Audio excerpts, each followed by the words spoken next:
বর্ষায় টানা 3-4 দিন বা তার বেশি বৃষ্টি, যাকে আমরা নিম্নচাপ বলে থাকি, তো এই সময়টা কিন্তু অর্কিডের জন্য খুব ক্ষতিকারক। তো যারা অর্কিড করছেন তাদের এই সময়টা একটু সজাগ থাকা মানে প্রয়োজন, কারণ তাদের সারা বছরের যে ফসল সেটা কিন্তু একদিনে বা কয়েকটা দিনের বৃষ্টিতে কিন্তু ক্ষতিগ্রস্ত হতে পারে। তো আমাদের এই সময় কিন্তু অর্কিডের উপরে বিশেষ যত্ন বা কেয়ার নিতে হবে। তো চলুন আজকের ভিডিওটা সেটা নিয়েই, যে আমরা এই বর্ষাতে অর্কিডের কী যত্ন বা কী কেয়ার করব, ঠিক টানা 3-4 দিন বৃষ্টির পর আমরা কি করব সেটা একটু দেখে নিই। তো এই সময়টা কিন্তু আমাদের কাছে একটু প্যাথেটিক হতে পারে যদি আমরা ঠিকঠাক করে যত্ন না নিই অর্কিডের। তো আমরা যেটা করব যেটা আমি করব সেটা হচ্ছে যে এই বর্ষার জন্য অনেকে বিভিন্ন ধরনের প্রশ্ন করে থাকেন। তো সব প্রশ্নের উত্তর একটা ভিডিওর মধ্যে দিলে অনেকটা লেংদি হয়ে যাবে, তো মনোটোনাস হয়ে যাবে। সেই জন্য আমি চেষ্টা করব যে এটাকে 4টে পার্টে ভাগ করে ছোট ছোট করে ভিডিওগুলোকে দেওয়ার, যাতে করে দেখতে সুবিধা হয়, বুঝতে সুবিধা হয় এবং আমাদের জানতে সুবিধা হয়। তো কি হয় এই বর্ষাকালে, অনেক যত্ন নেওয়ার পরেও কিন্তু কিছু কিছু সময় আমরা দেখি যে গাছের ক্ষতি হয়ে যাচ্ছে। তো এই যে গাছটা দেখতে পাচ্ছেন, এটা একটা গাছ। তো এই যে এটাকে আমি বসিয়েছিলাম একটা ছোট্ট পটে, কারণ ছোট্ট গাছ। তো দেখতে পাচ্ছেন যে এই যে পাতা কিন্তু অতিরিক্ত জলের কারণে, কারণ পটের মধ্যে অতিরিক্ত জল রিটেন করছে বা জল ধরে রাখছে এবং সেটার কিন্তু বাইরে রিলিজ হয়ে যাচ্ছে না জলটা। তো এই যে পাতাগুলো দেখতে পাচ্ছেন, এগুলো কিন্তু অতিরিক্ত বৃষ্টিতে জলের কারণে যাতে করে জল বসেছে গোড়াতে এবং সব জল বার করতে পারেনি গাছ। তো সেই কারণে কিন্তু এই সমস্ত এই রোগটা হয়ে থাকে এবং মাথার ওপর দিক থেকে মাথার ওপর দিক থেকে কিন্তু আস্তে আস্তে পচতে শুরু করে এবং ইমিডিয়েট আমাদেরকে কিছুটা সবুজ অংশ থেকে কেটে বাদ দিতে হবে। মানে এখানে যদি হয় দেখতে পাচ্ছেন, তো এইখান থেকে আমাদেরকে কেটে বাদ দিতে হবে এবং ফাঙ্গিসাইড দিতে হবে। তো এই একটা গাছ এটা ক্ষতিগ্রস্ত হয়েছে। চলুন আর একটা গাছ দেখি। তো এইটা একটা ফায়াসের গাছ, গ্রাউন্ড অর্কিড। তো দেখতে পাচ্ছেন যে এর পাতার মধ্যে স্পট হয়ে আছে, ছোটো ছোটো ছোটো ছোটো স্পট। এই যে সবুজ কিছুটা মানে লাইট গ্রিন, কিছুটা ডিপ গ্রিন এরকম হয়ে আছে। তার মানে বুঝতে হবে যে এর মধ্যে ফাঙ্গাল ইনফেকশন হচ্ছে। তো এই হয় তলায় দেখি এখান থেকে, তো এই যে শুরু হয়েছে এটা, পরে এই ধরনের হবে। তো এইরকমভাবে দেখতে পাচ্ছেন যে পাতাগুলো এইভাবে হবে। এটা খুব বেশি মানে ক্রিটিক্যাল নয়, এটাকে সারানো যাবে। তো এটাকে আমরা কেটে ফেলে দেবো, দিয়ে ফাঙ্গিসাইড দেবো, এইরকম পাতাগুলো হয়ে যায়। তো এই বর্ষাকালে যখন অতিরিক্ত জল গোড়ায় বসে, তো পাতাও কিন্তু এইরকমভাবে অতিরিক্ত জল বার করতে পারে না, স্টোমাটায় আটকে থাকে, জমে থাকে। ফলে কিন্তু আর কিছু ব্যাকটেরিয়া এবং ফাঙ্গাসের কারণে এরকমভাবে পাতাগুলো কিন্তু পচতে থাকে। এই গাছটা দেখতে পাচ্ছেন পাতাটা কালো হয়ে গেছে। তো এইটারও কিন্তু সেই সেম কারণ, অতিরিক্ত বৃষ্টি। তো অতিরিক্ত বৃষ্টিতে কিন্তু আমাদের গাছে প্রচুর ক্ষতি করতে পারে। একটুখানি যত্নের ভুল হলে বা আমরা যদি দেখতে দেরি করি, তাহলে কিন্তু আমাদের গাছ অনেকটা ক্ষতিগ্রস্ত হয়ে যেতে পারে। তো এই সময় কিন্তু আমাদের অ্যালার্ট থাকতে হবে এবং ঠিকঠাক করে ট্রিটমেন্ট কিন্তু আমাদেরকে করতে হবে। তো এটা দেখতে পাচ্ছেন, এটা একটা ব্যাকটেরিয়াল সফট রট হয়েছে। এই যে এটা একদম নরম হয়ে আছে আর মনে হচ্ছে যেন কিছু জল জমে আছে এর মধ্যে। এটা আমাদের করতে হবে কি, এখান থেকে কেটে ফেলতে হবে এবং ফাঙ্গিসাইড স্প্রে করতে হবে। তো এইরকম কিছু সমস্যা আসবে, সেগুলোকে কিভাবে ওভারকাম করব চলুন এবারে দেখে নিই। তো ব্যাকটেরিয়াল সফট রটের আমার আরও একটি ভিডিও রয়েছে, সেটা আমি ডেসক্রিপশান বক্সে দিয়ে দেব, আপনারা ওখানে লিঙ্ক থেকেও কিন্তু দেখে নিতে পারেন। এরপরে প্রথমেই আমরা যেটা করব সেটা হচ্ছে যে ইনফেক্টেড যে পাতাগুলো এরকমভাবে ইনফেকশান হয়ে গেছে, সেগুলোকে আমরা একদম গোড়ার দিক থেকে কেটে নেব। এইভাবে আমরা কেটে নেব। এর কিন্তু একদম মায়া দয়া করলে হবে না, এই পাতাগুলোকে আমরা রাখবো না, এগুলোকে আমরা মানে একদম বাগানের থেকে অনেক দূরে ফেলে দেব। ঠিক আছে? তো এরকমভাবে আমরা কিন্তু পাতাগুলোকে সব একটার পর একটা কেটে নেব।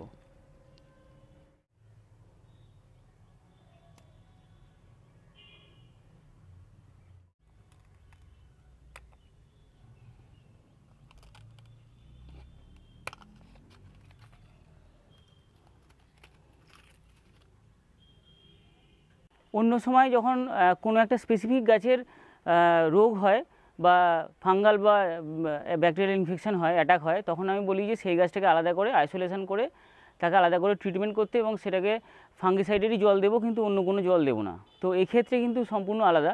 এক্ষেত্রে হচ্ছে যে 3-4 দিন টানা বৃষ্টির পর যখন আজকে রোদ হয়েছে, তখন আমাদের করণীয় কাজ হচ্ছে আমরা একটা থরলি স্প্রে করব, সেটা সিস্টেমিক ফাঙ্গিসাইড এবং সিস্টেমিকের সঙ্গে একটা কন্ট্যাক্ট ফাঙ্গিসাইড আমরা স্প্রে করব। তো আমরা জেনে নেব যে সিস্টেমিক ফাঙ্গিসাইড এবং কন্ট্যাক্ট ফাঙ্গিসাইডের মানে কীভাবে কাজ করে। তো ফাঙ্গিসাইড ইউজ করার আগে আমাদেরকে জেনে নিতে হবে যে ফাঙ্গিসাইড কীভাবে কাজ করে। তো এটা হচ্ছে একটা ফাঙ্গিসাইড, যেটা নাম হচ্ছে সাপ, ইউপিএল কোম্পানির প্রোডাক্ট এটা। তো আমি কিন্তু কোনো কোম্পানির বিজ্ঞাপন দিচ্ছি না, তো আমি ব্যবহার করে এটার লাভ পেয়েছি, তাই আমি আপনাদেরকে দেখাচ্ছি। তো এটার মধ্যে কী কম্পোনেন্টস রয়েছে, এখানে দেখতে পাচ্ছেন যে কার্বেন্ডাজিম 12% এবং ম্যানকোজেব 63% ওয়েটেবল পাউডার। তো এটার মানে হচ্ছে যে এই যে কার্বেন্ডাজিম, এটা হচ্ছে একটা সিস্টেমিক ফাঙ্গিসাইডের কম্পোনেন্ট, আর এটা হচ্ছে ম্যানকোজেব 63%। তো এটা হচ্ছে একটা কন্ট্যাক্ট ফাঙ্গিসাইডের কম্পোনেন্ট। তো এটা কিন্তু সাফের মধ্যে অনেকে জিজ্ঞেস করে যে এর মধ্যে কী কম্পোনেন্ট রয়েছে। তো এর মধ্যে খুব অল্প পরিমাণে সিস্টেমিক ফাঙ্গিসাইডের কম্পোনেন্ট রয়েছে, যেটা কার্বেন্ডাজিম, আর তার সঙ্গে রয়েছে ম্যানকোজেব 63%, যেটা হচ্ছে কন্ট্যাক্ট ফাঙ্গিসাইডের একটা কম্পোনেন্ট। তো এইটা কিন্তু আমরা ব্যবহার করব, এর সঙ্গে যে ফাঙ্গিসাইডে ব্যবহার করব, যেটা আমার খুব কাজে দিয়েছে এই সময়, সিস্টেমিক একদম পিওর সিস্টেমিক ফাঙ্গিসাইড, সেটা দেখাচ্ছি। তো এটা হচ্ছে অ্যামিস্টার টপ সিনজেন্টার প্রোডাক্ট। তো এটা সবচেয়ে আমার মনে হয় যে বেস্ট কোয়ালিটির একটা সিস্টেমিক ফাঙ্গিসাইড। তো এই যে অ্যামিস্টার টপ এবং সিনজেন্টার আরেকটা প্রোডাক্ট রয়েছে, সেটা হচ্ছে যে অ্যামিস্টার, শুধু অ্যামিস্টার, এই যে অ্যামিস্টার, এটাও মানে শুধু অ্যামিস্টার আছে সেটাতে। এর মধ্যে এটা কোম্পানি চমক, সেটা হচ্ছে একই প্রোডাক্ট, একটু নামটা পাল্টে দিয়েছে, অ্যামিস্টার টপ আর শুধু অ্যামিস্টার, দুটোর মধ্যেই কিন্তু আপনারা যদি দেখেন যে এর মানে কম্পোনেন্টস কী আছে, কম্পোজিশন কী আছে, সেটা হচ্ছে যে অ্যাজোক্সিস্ট্রোবিন, এটা 18.2% থাকবে, আর থাকবে ডিফেনকোনাজল 11.4%। তো সেম কম্পোজিশানে কিন্তু আছে, একটা নাম দিয়েছে অ্যামিস্টার টপ আর একটা নাম দিয়েছে শুধু অ্যামিস্টার। তো এই যে দুটো কম্পোনেন্ট দেখলেন, এই কম্পোনেন্ট দুটো কিন্তু একদম পিওর সিস্টেমিক ফাঙ্গিসাইড, তো ফাঙ্গিসাইড কম্পোনেন্ট। তো আমরা এখানে তাহলে আমরা যদি এই দুটোকে একসঙ্গে মেশাই, তাহলে আমরা 3টে কম্পোনেন্ট পেয়ে যাচ্ছি, কম্পোজিশন পেয়ে যাচ্ছি, সেটা হচ্ছে কার্বেন্ডাজিম, তো এখানে অ্যাজোক্সিস্ট্রোবিন আর হয়েছে ডিফেনকোনাজল। তো এই 3টে আমরা পেয়ে যাচ্ছি সিস্টেমিক যে কম্পাউন্ড সেটা, আর তার সঙ্গে আমরা ম্যানকোজেব, যেটা কন্ট্যাক্ট ফাঙ্গিসাইড সেটার। তো একটু জেনে নেওয়া প্রয়োজন যে সিস্টেমিক ফাঙ্গিসাইড কীভাবে কাজ করে আর কন্ট্যাক্ট ফাঙ্গিসাইড কীভাবে কাজ করে। তো প্রথমে বলি কন্ট্যাক্ট ফাঙ্গিসাইড আমরা যদি স্প্রে করি, পাতার মধ্যে একটা জালের বিস্তার করে, মানে জালের মতো আবরণ তৈরি করে। তো সেই আবরণ ভেদ করে কিন্তু ব্যাকটেরিয়া বা ফাঙ্গাসগুলো ঢুকতে পারে না। এটা একটা পাতা, এটা একটা অর্কিডের পাতা। তো আমরা যখনই স্প্রে করব যে কোনো কন্ট্যাক্ট ফাঙ্গিসাইড, তখন এই পাতার ওপরে এটা একটা, এই কন্ট্যাক্ট ফাঙ্গিসাইড একটা জাল বিস্তার করে। এই জাল বিস্তার করার ফলে এইটা ভেদ করে কিন্তু যে ফাঙ্গাস বা ব্যাকটেরিয়া সেগুলো কিন্তু ঢুকতে পারবে না। তো এটা হচ্ছে 1 সপ্তাহ থেকে 15 দিন। যদি বেশি বৃষ্টি হয় তাহলে 1 সপ্তাহের মধ্যেই কিন্তু এর কার্যকারিতা নষ্ট হয়ে যায়, মানে কন্ট্যাক্ট ফাঙ্গিসাইড যেটা ম্যানকোজেবে রয়েছে। তো এবার সিস্টেমিক ফাঙ্গিসাইডে কীভাবে কাজ করে, সিস্টেমিক ফাঙ্গিসাইডটা যখন আমরা দিই, তখন সিস্টেমিক ফাঙ্গিসাইডে কী হয়, ও একদম মানে কাণ্ডের মধ্যে, শিকড়ের মধ্যে নিয়ে নেয় এবং পাতার মধ্যে থেকে নিয়ে নেবে, এবং সেই যে ফাঙ্গিসাইড যে কম্পোনেন্টগুলো, ও কিন্তু খাবারের সঙ্গে প্রত্যেকটা তার কোষে কোষে পৌঁছে দেয়। তো একদম ভিতর থেকে কিওর করে এই সিস্টেমিক ফাঙ্গিসাইড। তো এই দুটো ফাঙ্গিসাইড যদি আমরা একসঙ্গে দিতে পারি তাহলে কিন্তু খুব বেটার রেজাল্ট হয়, যেটা আমি দিয়ে দেখেছি। তো এখন আমরা সেই কাজটা করব। তো আর একটা জিনিস, যে সিস্টেমিক যে ফাঙ্গিসাইডটা কন্ট্যাক্ট ফাঙ্গিসাইডের মধ্যে কিন্তু খুব তাড়াতাড়ি জলেতে ধুয়ে ওয়াশ আউট হয়ে যায় না। এটা কিন্তু মানে এর এফেক্ট মানে 1 মাস পর্যন্ত থাকতে পারে বা আরও বেশি থাকতে পারে।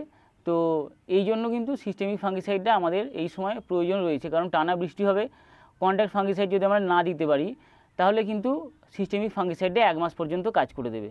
তো আমরা এখন যেটা করব, সিস্টেমিক এবং যে কন্ট্যাক্ট ফাঙ্গিসাইড রয়েছে সেটাকে একসঙ্গে মিক্স করে আমরা দেব। তো আর একটা সতর্কতা বলে দিই যে অনেকে সময় নেই, অনেকে কি করবে যে এই ফাঙ্গিসাইড দিচ্ছি তো তার সঙ্গে একটু ফার্টিলাইজার গুলে দিই। তো সেক্ষেত্রে কি হবে যে আমরা তো ফাঙ্গিসাইড জলের মধ্যে দিচ্ছি, তার মধ্যে টিডিএস বেড়ে গেল, মানে টোটাল ডিজলভ যে সলিডস সেটা বেড়ে গেল। তারপর আবার যদি আমরা ফার্টিলাইজার দিই তাহলে আরও বেড়ে গেল।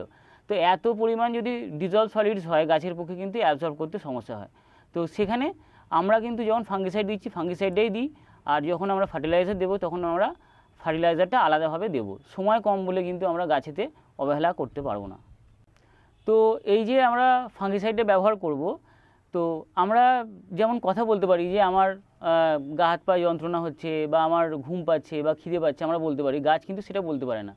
তো সেক্ষেত্রে আমরা যেটা করব যে আমরা একটা পদ্ধতি নেব, যে একটা মেথড নেব যে গাছগুলোতে হয়েছে সেই গাছগুলো যেমন ট্রিটমেন্ট করব, তার সঙ্গে থরলি যেগুলো হয়নি এখনও পর্যন্ত সেগুলো আমাদেরকে ট্রিটমেন্ট করতে হবে। কারণ ওই গাছটা থেকে ফ্লাশ আউট হয়ে জল ওর সঙ্গে ব্যাকটেরিয়া ফাঙ্গাস অন্য গাছে যখন পড়বে তখন কিন্তু সেটাও আমাদের ক্ষতিগ্রস্ত করবে। তো আমরা যেটাতে হয়নি কোনো রোগ সেটাতেও দেবো এখন, আর যেটাতে হয়েছে সেটাতে তো অবশ্যই দেবো, পাতাগুলোকে কেটে, এবং তার যে করণীয় কাজ আমি দেখিয়েছি সেইভাবে। এটা মূল কথা। বর্ষাকালে যখন আমরা ফাঙ্গিসাইডটা এখন মানে 3 দিন 4 দিন টানা নিম্নচাপের পর যখন আমরা গাছে ফাঙ্গিসাইড দেবো তখন কিন্তু থরলি সব গাছেতে আমরা এই মুহূর্তে কিন্তু স্প্রে করব। তো এরপরে আমরা যেটা করব যে কিছু সেফটি আমাদেরকে মানে সেফটি মেজার নিতে হবে, যাতে করে আমরা যেমন গাছকে দিচ্ছি আমাদেরও যাতে ক্ষতি না হয়। এগুলো তো মানে পয়জন, তো আমাদের যাতে ক্ষতি না হয় আমরা সেগুলো একটু মেনে চলব। তো প্রথমে একটা মাস্ক পরে নেব যাতে আমাদের নাকেতে এই যে কম্পোনেন্টসগুলো ভালো করে যদি ঢুকে যায় তো সেই জন্য, এবং তার সঙ্গে যদি কারোর গ্লাভস থাকে তাহলে অবশ্যই তারা গ্লাভস পরে নেবেন। আর কি করবেন যে ফুল হাতা, চেষ্টা করবেন যে ফুল হাতা জামা প্যান্ট পরার, তাহলে কি হবে আপনার হাতগুলো বা পাগুলো কিন্তু পুরোপুরি প্রোটেক্টেড থাকবে। তো এটাও ব্যবহার করব আমরা। এবারে যেটা আমরা করব, যতটা প্রয়োজন আমাদের সেই অনুযায়ী আমরা কিন্তু ফাঙ্গিসাইড গুলে নেব। তো এখানে যেটা কন্ট্যাক্ট ফাঙ্গিসাইড এবং সিস্টেমিক ফাঙ্গিসাইডের যেটা মিশ্রণ সাফ, সেটাকে আমরা 2 গ্রাম পার লিটার জল রেশিও হিসেবে নেব। আর এখানে যেটা অ্যামিস্টার রয়েছে এটাকে কিন্তু আমরা 2 ml পার লিটার জলের হিসেবে নেব। তো যেহেতু আমরা একসঙ্গে মেশাচ্ছি তো সেক্ষেত্রে আমরা 1 ml করে নিলেও কিন্তু টোটাল 2 ml বা মানে 2 গ্রামের একটা রেশিও দাঁড়াচ্ছে, আমরা এটাকে ব্যবহার করতে পারি। তাহলে আমি এখন নিয়ে নিচ্ছি সাফ 1 গ্রাম আর অ্যামিস্টার টপ 1 ml, তাহলে টোটাল মিলিয়ে হয়ে গেল 2 ml, এবং এটাকে আমরা ব্যবহার করব। তো এই দুটো মিশ্রণ আমরা 1 লিটার জলের সঙ্গে মানে 1 লিটার জলের রেশিওতে মেশাবো। যদি আমার মনে হয় যে আমি 4 লিটার জল নেব তাহলে আমাকে 8 গ্রাম বা 8 ml এইটাকে নিতে হবে। এবার আমরা নিয়ে নিচ্ছি মোটামুটি একটা আন্দাজ করে, এটা নিয়ে নিলাম এবং এর সঙ্গে নিয়ে নেব এই অ্যামিস্টার টপটা। এটা একটু লিকুইড ফর্মে থাকে এবং একটু গাঢ় আঠার মতো দেখতে হয়, এই যে এটা একটু লিকুইড ফর্মে থাকে, এরকম সাদা হয় অ্যামিস্টার টপ। তো এবার আমরা কি করব, এটাকে জলে গুলে নেব এবার। তারপর আমরা জলের মধ্যে যে ড্রাম আছে সেখানে আমরা ঢালবো। এবার এটাকে আমরা ভালো করে এটাকে গুলে নেব। তারপর এই মেন ড্রামেতে আমরা যত লিটার জল মেশাতে চাই সেই হিসেবে রেশিও করেছি এটা মিশ্রণটা, তার মধ্যে ঢেলে দেবো জলেতে, তারপরে কিন্তু আমরা স্প্রে করব। এবার আমরা ওই যে দ্রবণটা করেছিলাম মিশ্রণটা এর মধ্যে ঢেলে দিয়েছি এবং এর উপরে আমরা জল দিয়ে নিচ্ছি, প্লেন যে ওয়াটার, যতটা পরিমাণ আমরা ওখানে যে সলিউশনটা করেছি সেটার সঙ্গে এটা আমরা জলটাকে গুলবো। এবারে আমরা ভালো করে স্প্রে করে দেবো এখানে, এইভাবে থরলি এইভাবে স্প্রে করে দেবো, গাছটাকে ভিজিয়ে এইভাবে ভালো করে স্প্রে করে দেবো। এরকমভাবে প্রত্যেকটা গাছে ভালো করে পাতা, গোড়া, পটের বিভিন্ন অংশ, চারপাশে এইভাবে বিভিন্ন অংশে কিন্তু আমরা এইভাবে ছড়িয়ে দেবো।